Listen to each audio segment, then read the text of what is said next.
Hey, coucou! J'espère que vous allez bien. Bienvenue dans l'OM au café. On est ensemble, on est bien. Je vois mon don Darim qui va dire ça va être long les semaines cette saison sans la Coupe d'Europe. Alors j'ai compté 15 matchs jusqu'à Noël. On ouvre les cadeaux et après entre 20 et 25 matchs en fonction du parcours de la Coupe de France jusqu'à fin mai. Voilà, donc ça va ressembler à ça la saison. J'espère que ça va, Romain. Ouais, ça va les copains. Merci d'être là. On est bien. Voilà, écoutez, on est là, on attend la fin du mercato avec un peu d'anxiété, faut bien l'avouer. Est-ce qu'on va réussir à choper un attaquant assez sympa pour qu'on ait une saison parfaite? Ça va être tout l'enjeu de cette fin de mercato. Will Smith, j'aime bien ce pseudo. C'est un abonnement avec 6 mois d'avance. C'est beau ça. C'est beau ça. Comme un but de Boli également qui s'abonne niveau 1. Merci les gars, vous lancez un joli petit train de la hype. Alors, il y a une rumeur sur Memphis Depay. J'ai pas vu. Merci Nico. On va envoyer évidemment Loïc Lachaud au renseignement. Voilà, Loïc qui réalise cette émission et qui en même temps est mon assistant mercato, on va dire comme ça. Pas du tout, mais voilà. En tout cas, s'il veut regarder ça et me tenir au courant, donc n'hésite pas, Loïc, sur cette rumeur Memphis Depay. Même si j'ai lu qu'il avait de grandes chances de signer au Rayo Vallecano avec James Rodriguez. Bon, on verra bien. Gigot à la Lazio. Oui, bah écoute, c'est quand même l'info du jour. C'est-à-dire que cette nuit, vers minuit et demi, 1h, on a pris via Matteo Moretto et Fabrizio Romano exactement à la même minute, à la même heure que Gigot pourrait aller à la Lazio, parce que l'OM et la Lazio sont tombés d'accord. Et ça, c'est pas rien. BG Pom, 7 mois d'abonnement, merci. Ouais, c'est pas rien, ils sont tombés d'accord, ce qui veut dire que qu'il y a plus qu'à Gigot de décider, quoi. Et je pense que dans sa situation, un club comme la Lazio, ça se refuse pas. Ça va jouer l'Europa League cette année, donc oui, et sportivement le challenge est sympa. T'es en Serie A, donc c'est sympa, c'est sympa. Non, les gars, le 107.7 c'était hier. Même si A7 est avec nous aujourd'hui, salut à tous, salut Romain. On va pas faire ça à la même blague tous les jours. Ça parle de Mbemba à la Lazio aussi. Il y aurait moyen qu'ils fassent les deux, à ton avis? Oui, et puis Vertu aussi. Non, je pense pas. Je pense qu'ils vont pas faire les deux quand même. Aucune possibilité que les Lofters soient réintégrés s'ils ne sont pas partis à la fin du mercato. Écoute, Alx, la position est complexe, mais en fait, c'est pas possible. C'est-à-dire que l'OM a tellement répété à corps et à cri aux joueurs concernés qu'il ne jouerait plus sous le maillot de l'OM, en tout cas cette saison. Je pense à Unai notamment, s'il est prêté, il pourra peut-être rejouer à l'OM la saison prochaine par exemple. Mais en tout cas, les joueurs, les 5 concernés, ne joueront pas pour l'OM cette saison. Unai, peut-être un petit bémol, on verra. Il a commencé avec le groupe, donc est-ce que De Zerbi va pas le récupérer? On sait pas. Mais je pense pas. En tout cas, les 5 ont eu le message, vous ne jouerez pas cette saison.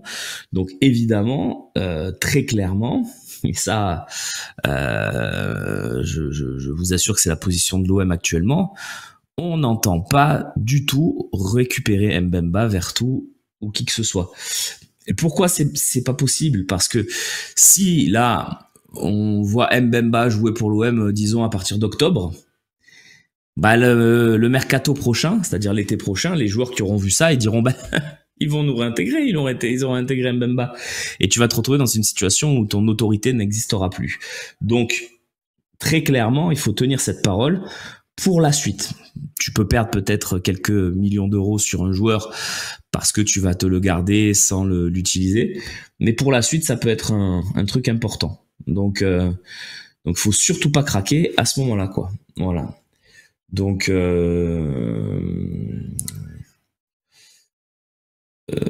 c'est important de rester droit dans ses bottes sur ces dossiers-là. Si Depay arrive, voyez, est-il numéro 2? Non, mais Depay, les gars, vraiment, Memphis, n'y croyez pas trop. Déjà,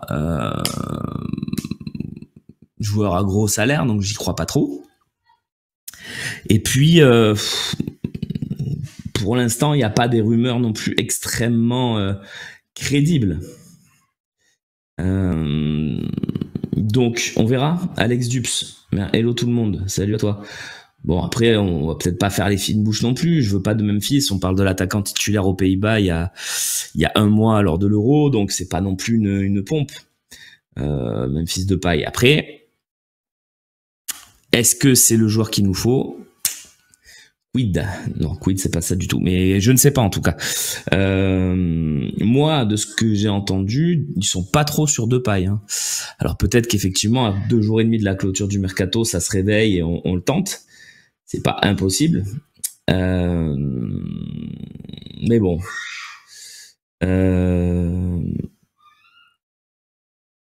C'est une connerie, c'est incroyable de faire venir Cornelius pour faire partir Mbemba et Gigot, laisser Vertou dans un loft avec la saison qu'il a fait. Oui, alors, comme je le disais hier, effectivement, Marc, c'est une décision collective. C'est-à-dire qu'il y a à la fois, pour certains cas, le profil des joueurs qui ne convenaient pas à De Zerbi, et dans certains cas, l'OM a dit, voilà Roberto, la situation dans laquelle on est, parce que De Zerbi, il est intéressé par l'avenir, il l'a dit à l'OM, il veut construire, donc c'est très bien. On lui a dit, Mbemba, il a 1 an de contrat, si tu l'utilises, la saison prochaine, il s'en va libre. Vertou, bon, si on le garde, on va se payer 500 000, on pourra peut-être pas prendre tel joueur et tel joueur au niveau salaire. Bah, il a dit quoi? De Zerbi, il a dit, loft, voilà, allez, loft. Donc, ça fait partie de la politique globale et il faut pas penser que De Zerbi en est étranger. Salut Jarod, coucou, 46 mois déjà, waouh, c'est magnifique, merci à toi. On n'a pas remplacé Mbemba avec le recrutement. Je suis assez d'accord, Fof. Après, dans l'esprit de Zerbien, on a quand même Murillo et Meite sur ce poste de stopper droit. C'est pas extraordinaire, je suis d'accord, mais c'est comme ça. Voilà, dans cette défense à 3 qu'il a mis en place, ce 3-2-4-1 qu'on découvre hein, et qu'on va continuer à découvrir, dans cette défense à 3, il joue stopper droit. Donc effectivement, pour moi, c'était le rôle parfait pour Mbemba, qui dans certains cas peut en plus un peu monter, prendre son couloir, comme on l'a vu Murillo en fin de match. Bon, ce sera pas le cas, mais c'est la bonne question, Bioff. Départ de Gigot pour combien? Je n'en sais rien. Je sais qu'au début du mercato, ils demandaient 4 millions d'euros pour Gigot. Alors après, est-ce que ils ont augmenté? Est-ce qu'ils ont baissé? Voilà, on peut pas savoir pour l'instant. Il y a un accord, mais on n'a pas les chiffres. Vertou à Rennes, tu y crois? Oui, j'y crois qu'aucun de sort. Je pense que c'est quelque chose qui pourrait se faire, oui. Je le pense parce que Rennes a perdu beaucoup de monde. Qu'à un moment donné, Rennes, ils vont se rendre compte qu'ils ont un effectif en carton. Même si j'exagère un peu, il y a des très bons joueurs, Grunbeck notamment au milieu. Voilà, devant ils ont quand même encore Kalimundo, Guiri, Blas, mais c'est pas extraordinaire. Donc alors Marc qui me répond sur les lofters, comme Marc est infidèle, je vais quand même répondre à Marc. Je comprends, mais tu te tires une balle dans le pied, d'abord tu risques de les garder et en plus tu perds au change en qualité, tu finis en Ligue des Champions et tu acceptes de les laisser partir, on s'en cague, ça fait partie du jeu. C'est une vision, effectivement Marc, je suis plutôt proche de ta vision, hein, honnêtement. Après, il y a une vision claire, c'est il vous reste 1 an de contrat, qu'est-ce qu'on fait? Enrique, on a décidé qu'on allait le prolonger, donc on prolonge Enrique, on le garde. Klaus, Mbemba, Gigot, on garde pas. Voilà, c'est un choix, c'est une vision, c'est une façon de voir les choses. Donc, est-ce que c'est bien, est-ce que c'est pas bien? Mais dans l'absolu, je pense comme toi, moi j'aurais pas fait de loft, mais j'aurais dit aux joueurs, voilà, vous restez, vous vous entraînez, vous faites les matchs du mois d'août, mais vous partez. Si au 1er septembre vous n'êtes pas parti, vous allez grave rétrograder dans la hiérarchie et vous n'allez pas jouer beaucoup. Et ça, c'est peut-être plus audible pour un joueur, c'est de dire bon, ok, on me traite pas mal entre guillemets, je suis dans le groupe. Écoute, je pars, c'est très bien. Je pars pas, je suis prévenu, etc., etc. Moi, c'est ma façon de voir les choses. Donc, je pense qu'il y a un juste milieu à trouver. C'est ça, en fait. C'est que entre l'extrême de mettre les joueurs complètement à part et de leur faire péter un câble, comme ça a été le cas d'Mbemba ou Vertou, ça va être compliqué. Mais bon. Romain, tu penses quoi de Ro? Tu penses il peut faire une Doku? Oui, je pense c'est un bon joueur. Et je pense que c'est possible. Memetou, 3 mois d'abonnement, merci beaucoup. Quand Benatia a dit c'est pas fini, ça avait vraiment un sens ou c'était pour Ro? On peut s'attendre à une surprise? Bah non, bah c'est tout simplement parce que c'est pas fini. Les gars, c'est pas fini. Il reste beaucoup de choses à faire sur ce marché des transferts. Romain, a-t-on proposé une prolongation à Chancel? Je ne pense pas. Voilà, très clairement, je pense pas. Ou alors au rabais peut-être, ou au tarif qui est touché cette année. Donc je pense pas. Penses-tu qu'on va faire Mopé et Sildilia Romain? Alors Jojo, je vais reprendre ma feuille de route. Ah, Mister H, que penses-tu de Kondogbia sur le dernier match? Je pense qu'il a été moins mauvais que ce qu'on veut bien le dire. Voilà. Je trouve que, notamment en première mi-temps, il a permis de récupérer un nombre de ballons hauts assez important. Je crois qu'il a plongé comme tout le monde entre la 45 et la 65e. Et que sur les 20-25 dernières minutes, il a eu son mot à dire dans la construction du jeu. C'était pas dégueulasse. Donc, ok, bon, il est un peu dans le collimateur et dans le viseur en ce moment. Mais je trouve pas que son match soit horrible comme j'ai pu le lire ici ou là. Voilà.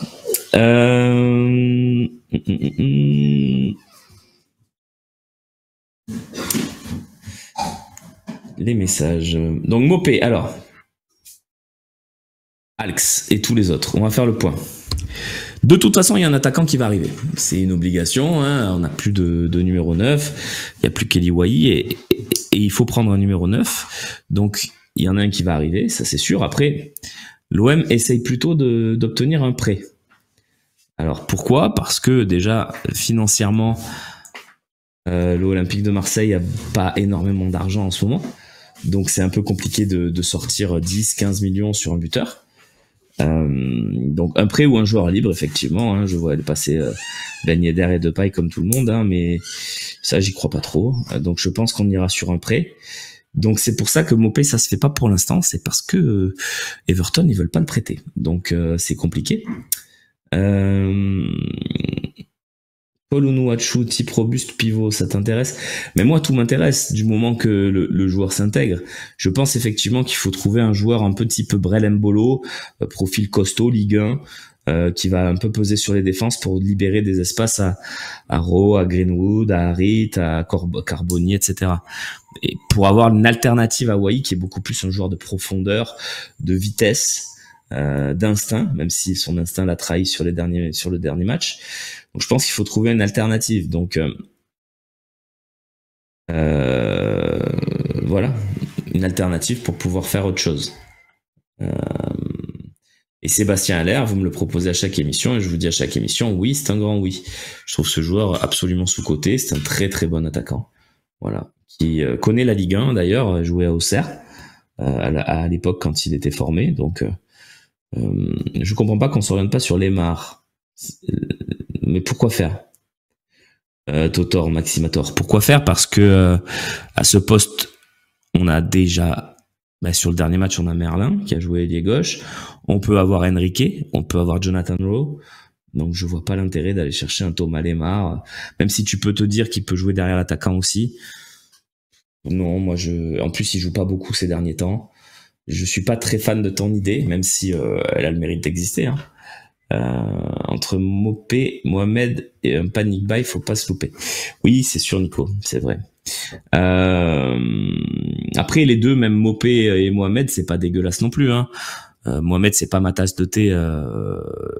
Moi, Stéphane Mohamed, parce que je trouve pas le joueur. Moi, le joueur me plaît pas plus que ça. Mais il faut forcer de constater qu'il met quand même beaucoup de buts dans une équipe qui attaque peu. Le FC Nantes, il est pas tout le temps titulaire. Donc il a ses stats. Je disais, ce qui me gêne, c'est qu'il va s'auto-suspendre pour au moins un match cette saison. Ça, c'est un peu gênant, mais sinon, ça reste un bon attaquant. Même chose pour Mopé, qui est un bon attaquant, qui connaît la Ligue 1, qui est parti il y a très longtemps, mais qui peut, pourquoi pas, être ce joueur qui rentre en fin de match, qui apporte un peu de vivacité, un peu de folie, on sait pas. Voilà, donc moi je trouve pas les deux pistes mauvaises, mais moi j'attendrais un peu mieux. Voilà. Kondo, on le paye pas pour qu'il plonge 25 minutes, mais qu'il nous sauve justement. Oui, mais bon, Balerdi a plongé, Hochbjerg a plongé aussi pendant ces 25 minutes.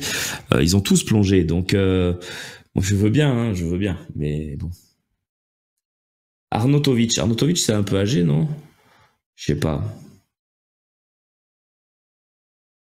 Euh... c'est que- euh, Tac, tac, tac.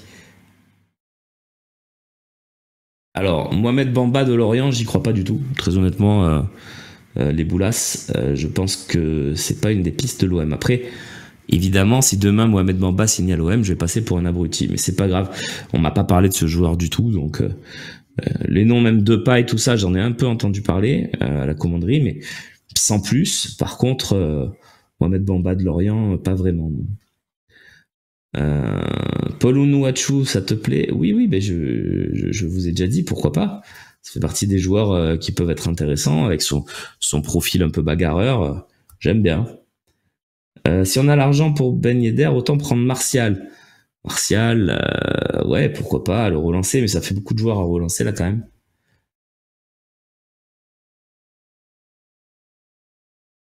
Romain, alors, on fera attention, Timac du 59, sur l'ordre des podcasts, partie 1 puis partie 2, ça marche. Merci à toi. Wai aussi bon qu'à Lens, ce n'était sur une... Ouais, je comprends pas ton message, Mister Joël, mais effectivement, pour l'instant, il est sur la lancée de ce qu'il faisait à Lens.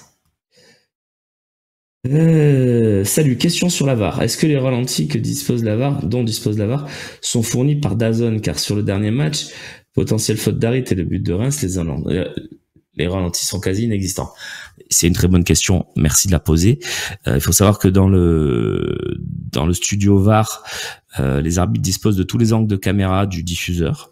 Donc effectivement, ce sont les images de DAZN. Après, ça peut être des images qui ne sont pas montrées à l'écran, qui sont analysées dans le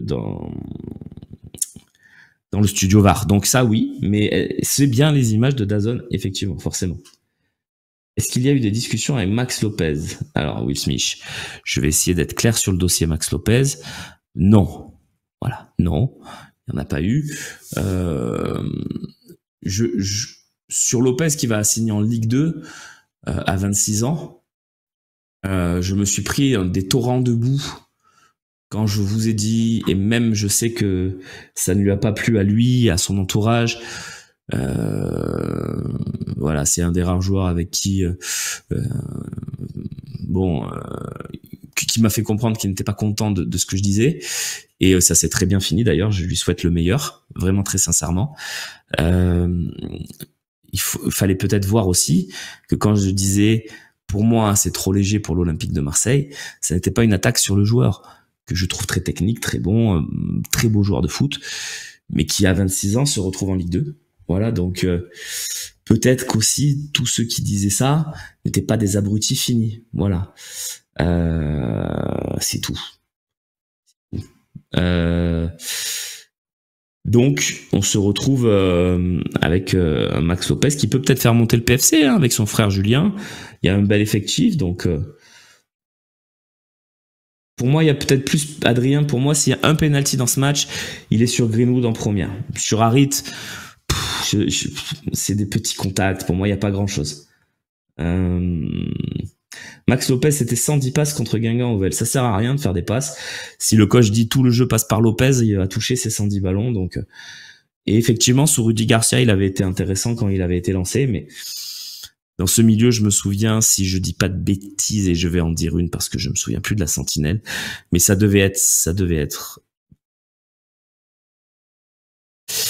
vainqueur. Zambo, Lopez, le milieu type de Rudy Garcia, la première saison, il me semble. Hein. Dites-moi si je me trompe. Ouais, c'est ça. Vainqueur, Zambo. Ok, merci les gars. Et dire que Sternal, c'est un Max Lopez bis. Non. Sternal a des qualités d'explosivité incroyables. C'est juste qu'il a 17 ans, qu'il est encore tout petit, et que je pense que c'est un type de joueur qui peut exploser à 18, 19, 20 ans, qui peut être un peu tout jeune encore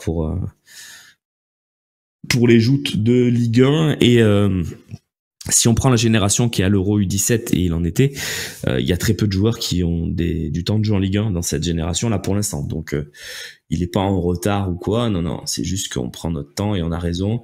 On est l'OM, hein, on peut pas se permettre de mettre un joueur pour le mettre, quoi. Donc je dis c'est dommage qu'on n'ait pas accroché cette Conference League parce qu'on aurait certainement vu un effectif avec beaucoup plus de place aux jeunes. Lafont, Abdallah, Sternal auraient joué ces matchs-là.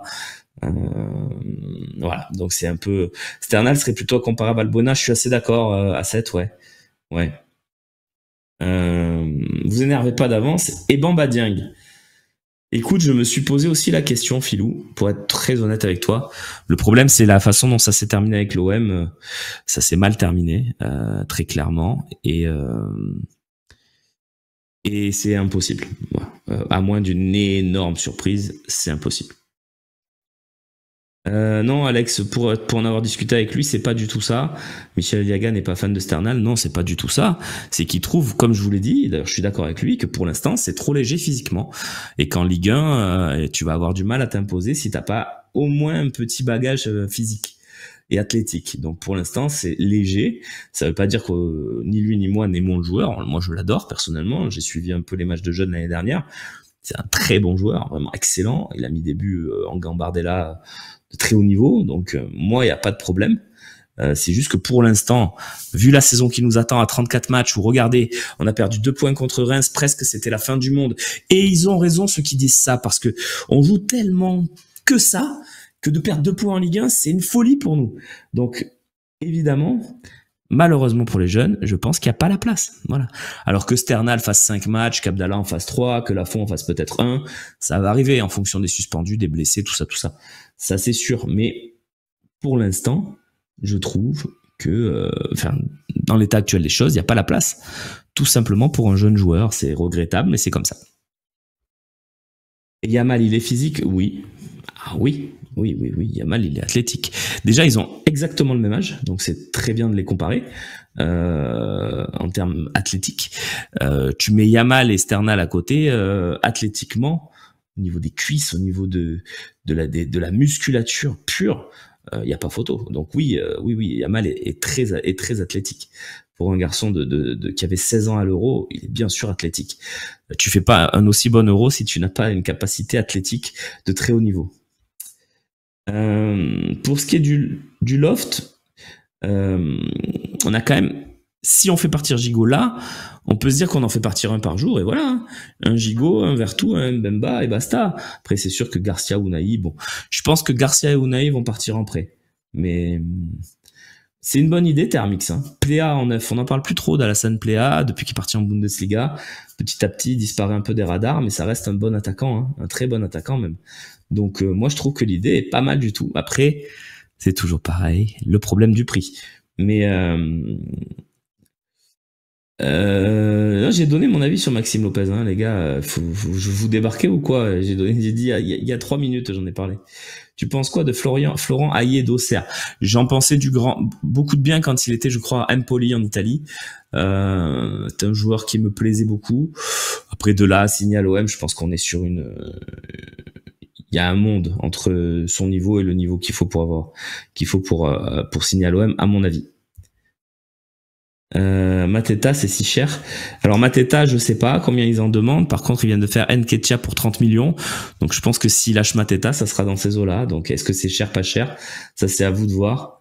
Alors Edelberger, t'en penses quoi? Honnêtement, je sais pas qui c'est. Voilà, Edelberger, c'était à Brescia, merci Nico, c'était pas Empoli. C'est quoi la rumeur de l'attaquant de Nantes? Il y a une rumeur comme quoi Wolverhampton et l'OM s'intéressent à Mostefa Mohamed, ni plus ni moins. 4 ans le transfert de Maxime Lopez, ça alors, incroyable. Conférence de presse, Jonathan Rowe, 15h30, avec Fabrizio Ravanelli. Donc ne vous attendez pas à du Longoria qui fait des déclarations mercato, on n'aura pas ça. Donc voilà. On aura Ravanelli qui dit je suis content de présenter Jonathan Rowe, qui est bienvenu, que l'OM qu'il est bien et on est content de l'accueillir, qu'il est bien et bon, bienvenue Jonathan. et bonne chance à l'OM. Voilà, on aura juste ça de Ravanelli et puis après on aura Jonathan Rowe qui va s'exprimer une vingtaine de minutes. Donc voilà, une petite conférence de presse tranquille, mais ça peut être sympa. Donc 15h30, c'est OM Official. J'espère que ça sera bien à l'heure. Donc je tiens bien mon Ravanelli. Merci les gars, c'est gentil. Je vous finirai l'émission en Ravanelli alors. Mais j'ai pas pris mes lunettes noires. Est-ce que j'ai des petites lunettes qui traînent? Oui. Hop. Je vais faire avec ça après. Je vous ferai un petit Ravanelli. Hop. Oui, bah attendez, on peut s'amuser un peu aussi, hein. On n'est pas là que pour être sérieux. Donc n'hésitez pas, puisque vous êtes encore là, posez des questions. J'ai vu passer Rabiot. Écoute, Rabiot, c'est une question que je me suis posée aussi, mais je pense que ça, au niveau du salaire, on est sur des trucs déments. Donc à mon avis, non. Je pense pas. Ah oui, la tape dans le dos, bien sûr, et le check comme ça. Moi, bien Benoît. Non, mais bien sûr. Non, mais après, c'est très bien. Je trouve que c'est très bien. Il présente bien Ravanelli et il est beau. Donc, très classe. Je trouve c'est ça. Au niveau de l'image du club, avoir un gars. Parce que Ravanelli, on a l'image pour les plus jeunes comme moi, de Ravanelli à l'OM. C'était super et tout. Mais Ravanelli, avec la Juve, avec l'Italie, c'était quand même un sublime joueur, hein. C'était un joueur incroyable. Fabrizio Ravanelli. Donc, d'avoir ce gars en ambassadeur du club, rajouter à ça des Papins, des Boli qui nous met le but de la tête. Enfin, on a quand même des très très beaux ambassadeurs. On avait Skoblar, bien sûr, qui est toujours là parmi nous, mais qui est plus trop au club. Voilà, donc on avait des beaux ambassadeurs, en tout cas. Y a-t-il des joueurs à Lyon qu'on pourrait acheter au rabais vu leur situation catastrophique et qui pourraient m'intéresser? Écoute, moi je sais que le joueur est pas très apprécié. Mais moi, je trouve que Ryan Cherki est un bon joueur de foot. Donc, si jamais, à un moment donné, ils le font au rabais, pourquoi pas? Pourquoi pas? Ouais, la Juve de Ravanelli, c'était une sacrée équipe. Oui, Boli est toujours avec des responsabilités d'ambassadeur. Mais voilà, je vous dis Cherki parce que c'est le seul qui me fait un peu me lever de mon siège quand je le vois jouer, parce que je trouve qu'il est quand même très très intéressant. Je prends à Cherki à la place d'Harit. Disons que si on doit perdre Harit, je préfère qu'on aille chercher Cherki que Adli par exemple du Milan. Voilà, mais non la main. Alors moi, les retours qui me reviennent, c'est pas qu'il a pas une mentalité pourrie du tout, Cherki, contrairement à l'image qu'il peut renvoyer parfois. C'est pas forcément le cas, donc je me méfierais un peu de ces images qu'on renvoie, des retours que j'ai pu avoir, parce que ouais, je connais un peu le milieu du foot quand même. Cherki, il est plutôt bon vivant et plutôt bien apprécié dans un groupe, donc voilà. Mais je disais ça parce que vous me posez la question, mais moi je veux pas Cherki, hein.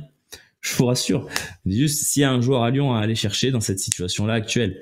Est-ce qu'un match nul à Toulouse serait une contre-performance? Oui, c'est sûr. Vu qu'on n'a pas gagné contre Reims, il faut gagner à Toulouse.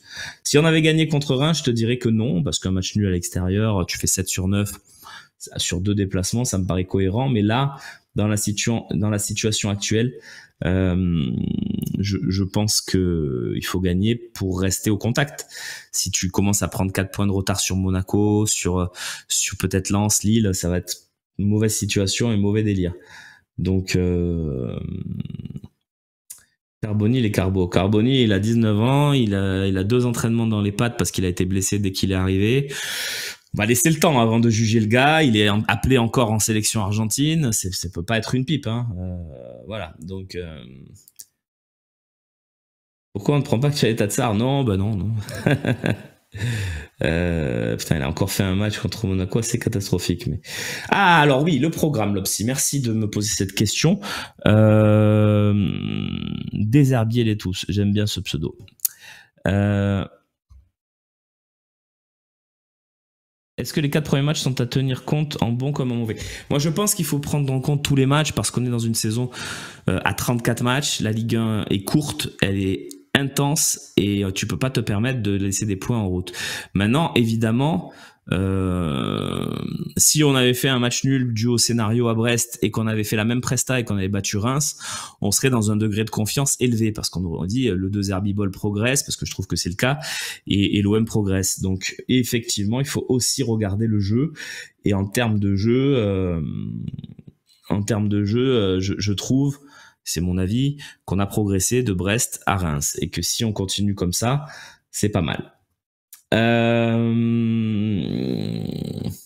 Non, alors la fin du mercato, c'est vendredi 30 à 23h. Alors, voici ce qui va se passer sur le Phocéen. Je vais vous dire tout le programme et tous les rendez-vous, comme ça vous êtes OP avec tout ça.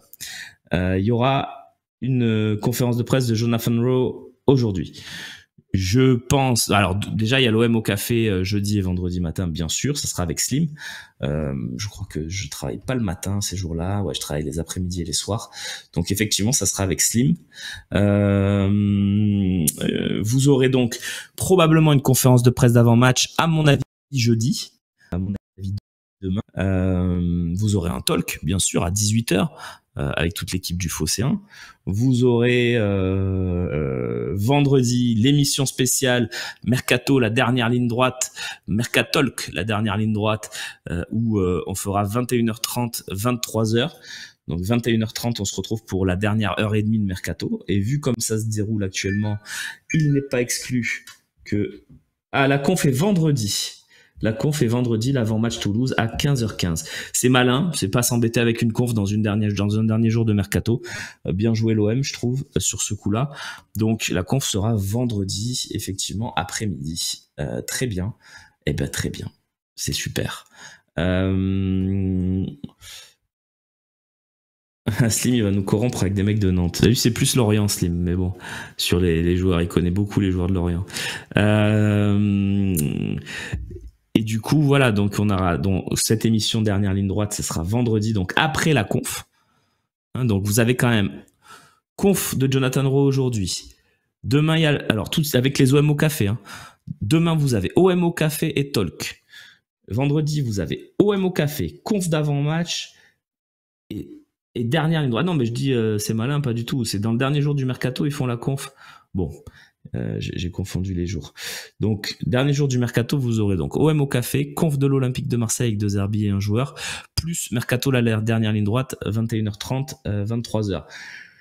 Et on se retrouvera le lendemain, le samedi, à 19h45 jusqu'à quasiment minuit avec toute l'équipe du Phocéen, Sébastien Volp, Slimane Ayen, Idriss Kasmi, Romain Canuti, moi-même et peut-être un invité pour vivre Toulouse OM. Voilà, on va faire une semaine absolument incroyable tous ensemble. Donc ça va être super. Parlez-en à vos amis, comme on dit. Parlez-en à tes amis, n'hésite pas à venir nous rejoindre. Voilà, donc le programme, il est absolument super. Brian Brobé de l'Ajax. Alors là, on est sur du 50-60 millions à mon avis. Donc,